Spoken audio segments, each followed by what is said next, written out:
भवतु सह नो भुनक्तु सह वीर्यं करवावहै तेजस्विनावधीतमस्तु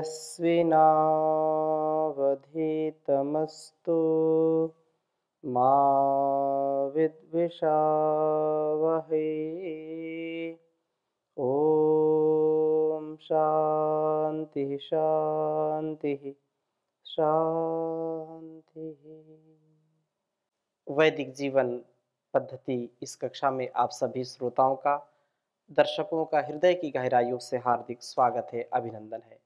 वेदो अखिलो धर्म मूलम, वेद सब सत्य विद्याओं का पुस्तक है। वेद का पढ़ना, पढ़ाना, सुनना, सुनाना तथा अपने आचरण मिलाना हम सभी श्रेष्ठ जनों का, आर्यों का परम कर्तव्य है। ये हमारी सनातन पुरातन परंपरा है। हम अपने जीवन को उच्च कोटि का जिएं, हमारे जीवन में उच्च आदर्श हमारे विचार में, हमारे व्यवहार में होना चाहिए। उच्च आदर्श को लेकर के गौरवपूर्ण जीवन जीना तथा संपूर्ण समर्पण के साथ जीवन को जीना, त्याग की भावना से ओतप्रोत होकर के जीवन को जीना और इस संसार के दीन दुखियों के लिए, संसार में जो हताश निराश लोग हैं उनके लिए भी अपने कर्तव्यों का निर्वहन अच्छी प्रकार से करना और बहुत अपने आप को व्यवस्थित, अनुशासित तथा मर्यादित जीवन जी करके आदर्श और गौरव स्थापित करने का महान कार्य हम सबका है। यह हमारा नैतिक कर्तव्य है कि हम अपने संपूर्ण कर्तव्यों का निर्वहन करते करते जैसा ऋषियों का आदेश, संदेश, उपदेश है वैसा हम अपने स्वभाव में भी उतारें। कोई भी ऐसा कदम, कोई भी ऐसा कार्य हमसे ना हो जाए, ऐसा कोई भी जाने अनजाने कार्य ना हो जिससे अपनी सनातन पुरातन परंपरा कलंकित हो, जिससे हमारा स्वयं का जीवन कलंकित हो। क्योंकि जिसके जीवन में एक बार भी कोई कलंक लग गया, कोई दाग धब्बा लग गया और उससे व्यक्ति स्वयं भी अपने आप को दुखी और लज्जित महसूस करता है, अनुभव करता है तथा इस ऋषि परंपरा का गौरव घटता है। हम जितना कार्य श्रेष्ठ है, चाहे उससे हानि हो, लाभ हो, जय हो, पराजय हो, मान मिले, अपमान मिले, किसी भी लोभ लालच के बिना, किसी जो है ऐषणा के, पुत्रैषणा, वित्तैषणा, लोकैषणा, इन इच्छाओं से, इन ऐषणाओं से अपने आप को बचा करके जो ध्येय मार्ग है, जो धर्म का मार्ग है, जो हमारे लिए प्राप्तव्य है, हमारे लिए जो गंतव्य है, उससे कभी विचलित ना होना। इस दृष्टि से हमारा जीवन पूर्ण पवित्र, शुचिता से युक्त और निरवध्य जीवन होना चाहिए। निरवध्य का तात्पर्य ये है कि निंदा से रहित, बदनामी से रहित। फिर यह प्रश्न उठता है कि कभी न कभी कोई ना कोई तो कर ही देता है। स्वार्थी लोग जो होते हैं, जिनको हमारे से जो है कष्ट होगा, अर्थात हम अनुशासन में चलाना चाहते हैं, दूसरों को अनुशासन अच्छा नहीं लगता, तो उनके लिए तो हम निंद ही हैं, वो हमारी निंदा ही करते रहते हैं। तो जो शास्त्रोक्त कर्म है, जो वेदोक्त कर्म है, जो आत्मानुकूल, शास्त्र अनुकूल कर्म है, उस कर्म को करने में यदि कोई ऐसी कठिनाई आती हैं तो उनको कभी भी परवाह नहीं करना। लेकिन भूल से भी यदि एक बार भी इन संकेतों का, इन आदेश उपदेश का यदि हम अतिक्रमण कर देते हैं, इसको लांघ जाते हैं, इसको पार कर जाते हैं, हम इसको नहीं मानते हैं, इस मर्यादा, इस अनुशासन को हम लांघ जाते हैं, तो मर्यादा की जो लकीर है उसको हम जैसे लांघते हैं तो निसंदेह हम निंदा से बच नहीं सकते। जब हम अच्छा कार्य करेंगे तो भी लोग निंदा तो करते हैं, जो निंदा करने वाले हैं। तो बहुत सुंदर वेद मंत्र यहाँ पर हम सबके लिए संदेश दे रहा है। ऋग्वेद के 8वें मंडल के 68वें सूक्त का अंतिम मंत्र 19वां है, इसके बाद फिर 69वां सूक्त चलेगा। तो यह जो 68वां सूक्त है और उसका ये 19वां मंत्र बहुत सुंदर मंत्र है कि हमारा जीवन निंदित ना हो, हमारा जीवन स्तुत्य होना चाहिए, उसके लिए यहाँ संकेत किया है। तो वेद मंत्र मैं लिखता हूँ, फिर चर्चा करूँगा आपके समक्ष। ओम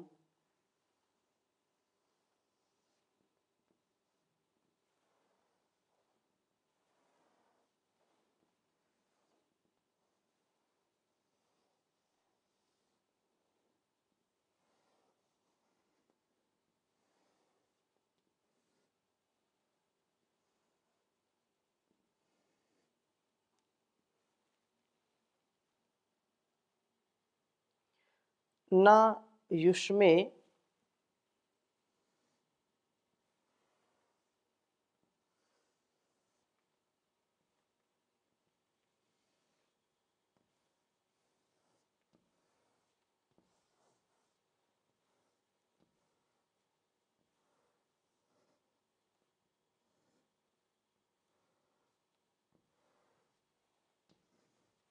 न युष्मे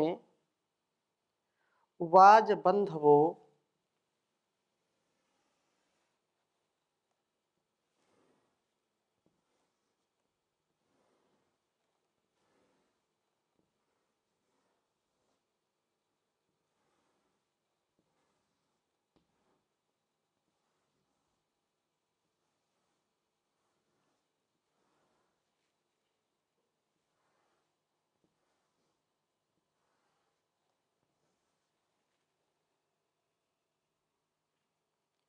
निनित सुश्चन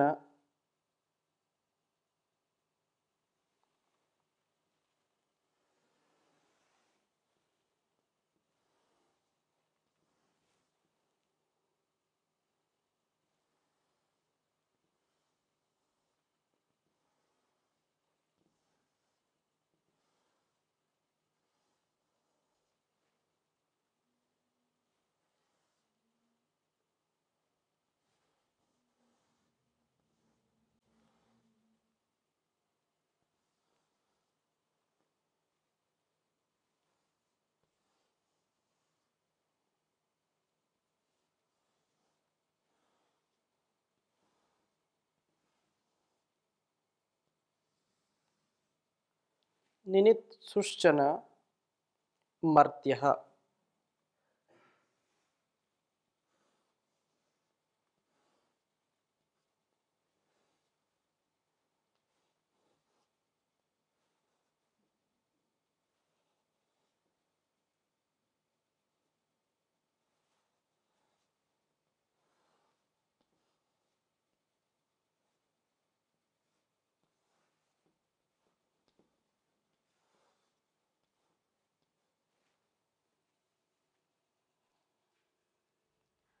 अवद्यमधि दीधरत्।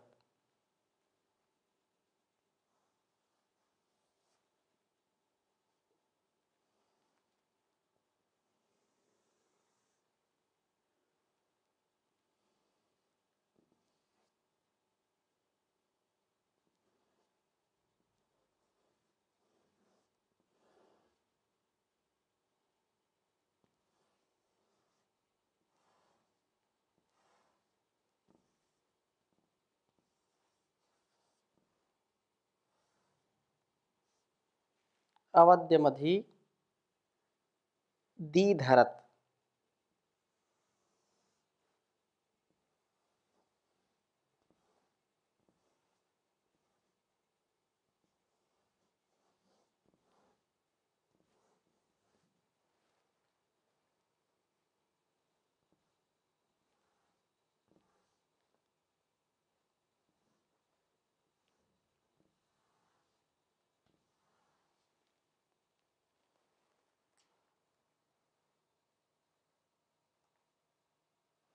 ऋग्वेद के 8वें मंडल के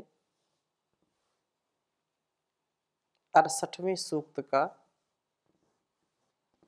यह 19वां मंत्र है।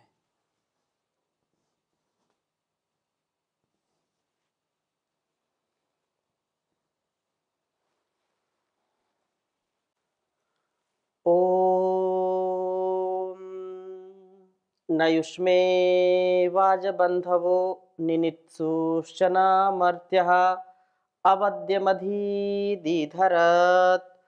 ओम न युष्मे वाजबंधवो निनित्सुश्चनामर्त्यः अवद्यमधीधरत्। बहुत ही सुंदर यह उपदेश हम सबके लिए है, जो निरंतर हम इस कल्याणी वेदवाणी का स्वाध्याय कर रहे हैं। तो यह पवित्रता का, शुचिता का, अपनी इंद्रियों पर, अपने मन पर, अपने संपूर्ण अस्तित्व पर हमको पूर्ण संयमन, पूर्ण नियमन का अधिकार होना चाहिए। हम उनको पूर्ण रूप से संयमित करें, जिससे हम सरल गति वाले बने, जिससे हमारी बुद्धि की शुद्धि हो, हम उत्तम जीवन जीने वाले बने, सम्यक नियंत्रण वाले बने और इंद्रिय अश्वों पर हम पूर्ण रूप से लगाम कस सकें। अनेक चर्चा, अनेक बिंदु इस स्वाध्याय में हम सुनते हैं, समझते हैं। तो उसी आधार पर यहाँ कहा कि उत्तम इंद्रिय अश्वों व बुद्धि को धारण करने वाले हे वाजबंधवः, उत्तम भोजन व शक्ति को अपने साथ जोड़ने वाले पुरुषों, जो शक्ति का संचय करते हैं, जो शुद्ध आहार, शुद्ध विचार, शुद्ध व्यवहार से युक्त होते हैं, जो शुद्धतम पवित्रतम जीवन जीने वाले होते हैं, जो शक्ति का संचय करते हैं, ब्रह्मचर्य का पालन करते हैं, जो वास्तव में अपने जीवन को शक्ति संपन्नता से युक्त करते हैं, ऐसे पुरुषों को कहा है वाजबंधवः, अर्थात जो शक्ति का पान करते हैं, शक्ति का आधान करते हैं। इसलिए लोक में प्रचलित है वाजपेयी। तो वाजपेयी का मतलब यही है कि जो शक्ति का आधान कर रहा है, शक्ति को अपने जीवन में उतारने वाला है। तो ऐसा जो पुरुष है, तो कहा हे पुरुषों, युष्मे तुम्हारे में निनित्सुः चन मर्त्यः, निंदा करने की इच्छा वाला पुरुष भी अवद्यम, पाप को न अधिधरत, नहीं धारण कर पाता है। अर्थात सरल इंद्रिय अश्वों व आरोचमान बुद्धि को धारण करके हम इस प्रकार प्रशस्त जीवन वाले बने कि हमारे शत्रु भी हमारी निंदा ना कर सके। कितना सुंदर प्रसंग है, कितना सुंदर यह मंत्र है। कह रहे हैं कि यदि लोक में लोग निंदा करने वाले हैं, वो निंदा तो करते ही हैं, चाहे कोई भी हो। छोटी छोटी बातों में कमियां निकालना, नुक्ताचीनी करना और अलग अलग प्रकार से उसके लिए शब्द बोलना। लोक में जो है इस कार्य में बहुत लोग लगे रहते हैं, उनका दिन भर यही काम होता है, निंदा स्तुति, किसी की निंदा, किसी की स्तुति। वेद मंत्र हमको यहाँ पर संकेत कर रहा है कि तुम्हारा जीवन इतना यशस्वी होना चाहिए, इतना गौरवपूर्ण होना चाहिए, इतना पारदर्शी होना चाहिए कि आप उन शत्रुओं का, उन निंदकों का जो स्वभाव है निंदा करने का, बदनाम करने का,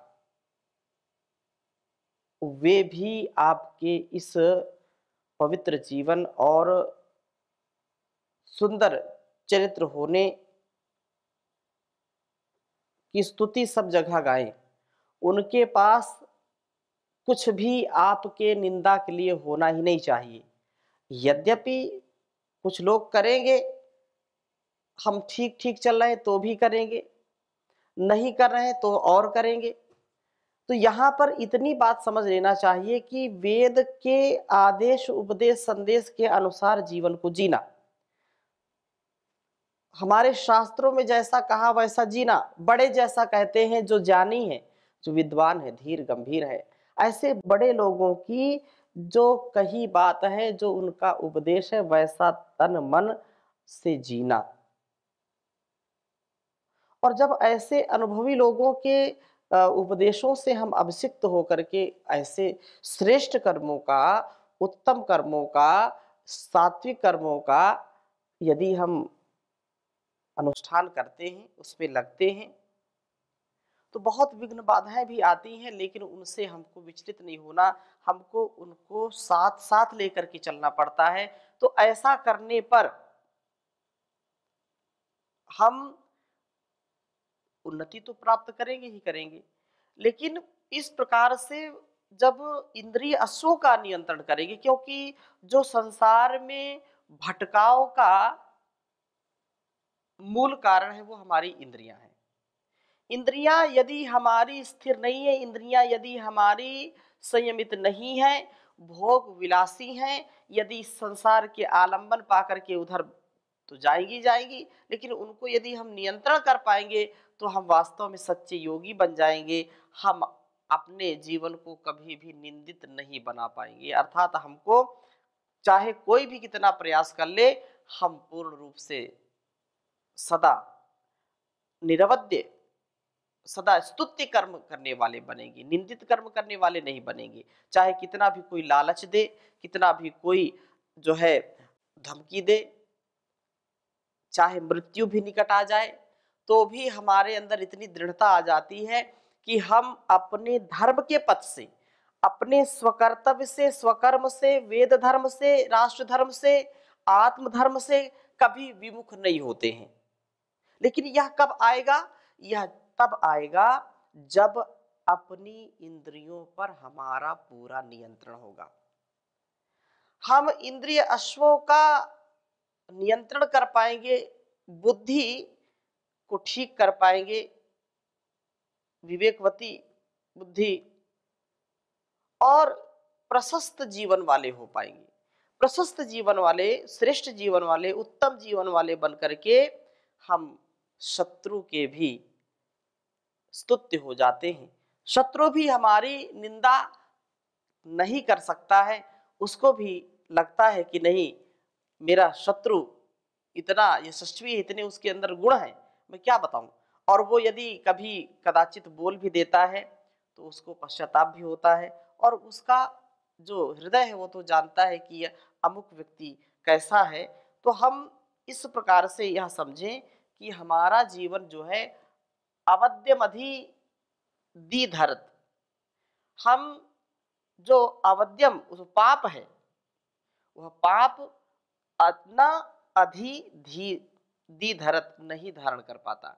निंदा करने की इच्छा वाला पुरुष भी पाप को ना अधि दी धरत, हमारे लिए असत्य बोलने में घबराता है, हमारे लिए असत्य का वाचन करना उसके लिए बहुत कठिन हो जाता है, वो कभी निंदा कर ही नहीं पाता है। तो ऐसा जीवन यदि हम जी पाए तो कितना श्रेष्ठ है कि शत्रु भी हमारी निंदा करने में डरता हो, उसके पास शब्द ही ना हो कि इसमें मैं न्यूनता, इसमें जो कमी है, इसकी जो संकीर्णता है, इसका जो गलत स्वभाव है, क्या स्वभाव है, गलत है क्या इसके अंदर, जब है ही नहीं तो वो निंदा कैसे कर पाएगा, निंदा कर ही नहीं सकता है। इसलिए क्योंकि हम निंदित यदि जीवन जीते हैं तो मनुष्य का जीवन निरर्थक है। हमारे अंदर वह तेजस्विता होनी चाहिए कि हम कभी भी निंदा ना करें और ना निंदा सुने। निंदा, गुरु की निंदा ना सुने, वेद की निंदा ना सुने, ईश्वर की निंदा ना सुने, राष्ट्र की निंदा ना सुने, क्योंकि वह अपने माता पिता की भी निंदा ना सुने, क्योंकि वह सुनना और कहीं ना कहीं मन में विकार आ जाना, तो अपने आप को योगमय बना करके इतना जो है प्रयास करना चाहिए कि जीवन में एक बार भी कोई ऐसी गलती ना हो जिसके कारण लोक में हमारी निंदा हो, हम निंदा से बचें। बहुत सुंदर बात कही, अन्यान परिवदन साधुर यथा ही परितप्यते तथा परिवंदन या संतुष्टो भवति दुर्जनः। जिस भांति दूसरों की निंदा करने पर सज्जन को संताप होता है, उसी भांति दुर्जन को दूसरों की निंदा करने में संतोष मिलता है। सज्जन यदि है, यदि वो कहीं प्रसंग में कभी किसी को भला बुरा कह दिया या किसी की निंदा कर दी, तो उसको पश्चाताप होता है कि मैंने ये क्या कार्य कर दिया है, इसको तो मुझको नहीं करना चाहिए, क्योंकि वह व्यक्ति तो ऐसा नहीं है। और यदि है भी तो हमको उसके गुणों का बखान करना चाहिए। कमियां धीरे धीरे निकल जाती हैं। यदि किसी से आप असंतुष्ट हैं, किसी की बातें अच्छी नहीं लगती हैं, तो उससे जाकर के विनम्र निवेदन करना चाहिए कि ये बातें, ये स्वभाव, ये आदतें आपकी अच्छी नहीं है, इनको जो है ठीक कर लें तो अच्छा रहेगा, इससे आपका गौरव बढ़ेगा। तो उसको भी ये पता चले, क्योंकि अधिकांश लोगों को ये पता ही नहीं चलता है मेरे अंदर कमी है क्या, और कमी है तो उसको दिखाई नहीं पड़ती, उसको स्वीकार नहीं करता, स्वीकार नहीं करता कमी, तो उसका स्वभाव कैसे अच्छा बनेगा, कभी बन ही नहीं सकता है। सबसे बड़ी बात यह है कि अपनी गलती को, अपनी त्रुटि को, अपनी न्यूनता को हमको स्वीकार करना आना चाहिए। दो बातें हैं। एक बात यह है कि जो व्यक्ति स्वीकार करता है वो बोलता है कि मैं तो ऐसा ही हूं, अब आगे इससे ज्यादा बदल नहीं सकता, तो ये भी अच्छी बात नहीं। एक बात यह है कि नहीं, मैं तो बिल्कुल फिट हूं, मुझको कोई कमी कोई निकाल ही नहीं सकता। उसको स्वयं भी नहीं पता कि उसकी वाणी, उसका व्यवहार, उसका चरित्र कैसा है। वह व्यवहार ठीक ना करता हुआ पता नहीं क्या क्या करता रहता है। तो यह निंदा ना हो हमारी जग में, ऐसा हमको प्रयास करना चाहिए। क्योंकि निंदा करने वाले होंगे बहुत, लेकिन जब आप धर्म की राह पर चल रहे हैं तो निंदा से कोई डरने की जरूरत नहीं। वो लोग बोलते रहेंगे, हाथी अपना चलता रहता है, कुत्ते भौंकते रहते हैं। सुलभो ही दुषाम भंगो दुर्लभा स्ववाच्यता। कहा कि शत्रुओं का खदेड़ना आसान है, शत्रु आ जाए उनको पराजित कर देना, सामने शत्रु है, पराजित करना, उनको मैदान छोड़ने के लिए विवश कर देना, भगा देना, ये बहुत सरल है। लेकिन सज्जनों का निंदा का पात्र न बनना आसान नहीं। अर्थात सज्जन, कुछ तो लोग कहेंगे, लोगों का काम है कहना, लोग कहेंगे, तो इस प्रकार से हम कितना भी अच्छा करें, निंदा तो होगी। लेकिन वो निंदा यदि धर्म पूर्वक हम कर्म कर रहे हैं, कोई उसमें वो नहीं है, अहित नहीं है, लोगों का अकल्याण नहीं है, तो उसको करने में कोई बुराई नहीं है।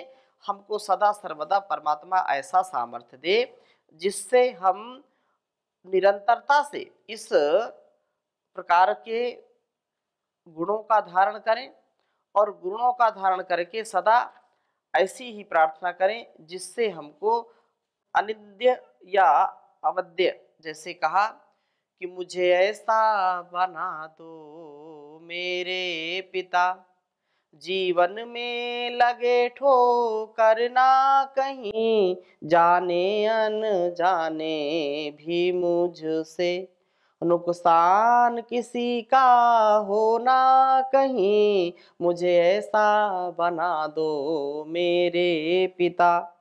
उपकार सदा करता जाऊं, अपकार भले ही ये दुनिया करे, बदनामी न हो जग में मेरी, कोई नाम भले ही देना कहीं, मुझे ऐसा बना दो मेरे पिता। जो तेरा बनकर रहता है, कांटों में फूल सखिलता है, कितने ही कांटे पाँव चुभे, पर फूल भी हों कांटे ना कहीं, मुझे ऐसा बना दो मेरे पिता। तू ही बस मेरा ऐसा है, दुख में भी साथ नहीं त्यजता। दुनिया मुझे प्यार करे ना करे, खोऊं तेरा भी न प्यार कहीं, मुझे ऐसा बना दो मेरे पिता। मन हो मधुपूर्ण कलश मेरा, आँखों से ज्योति छलकती हो, तुमसे मधु ऐसा पीने को, जागत ही रहूं सोऊं ना कहीं, मुझे ऐसा बना दो मेरे पिता।